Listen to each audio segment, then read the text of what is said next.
રાજકોટથી સમાચાર મળી રહ્યા છે। જમીન કૌભાંડનો મામલો પ્રકાશમાં આવ્યો છે, તેને લઈને વધુ વિગતો છે રાજકોટથી।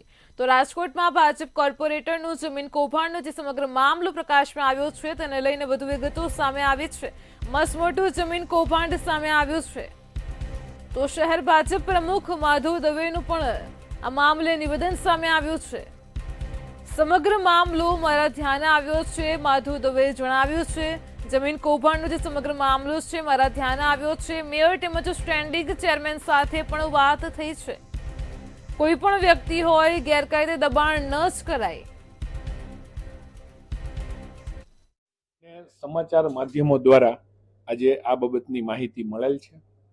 વોર્ડ નંબર 4 બાબતમાં જે રોડ દબાવવાની વાત છે એ બાબતમાં મેં તુરત જ અમારા મેયરશ્રી અને સ્ટેન્ડિંગ કમિટીના ચેરમેન બંનેને મેં સૂચના આપી છે, વાત કરી છે બંને સાથે કે આ બાબતમાં જે કાંઈ તપાસ કરવી પડે એ તપાસ કરી અને જે કાંઈ પગલાં લેવા પડે એ આપણે લેવા જોઈએ। મેયરનો ખુદનો વોર્ડ છે એની ઉપર આક્ષેપ છે તો મેયરશ્રી બહાર છે, મેયરશ્રી આવી જશે। મારે એમની સાથે વાત થઈ, મેયરશ્રીએ કીધું કે હું આવી અને આ વિષયને તરત જ હાથ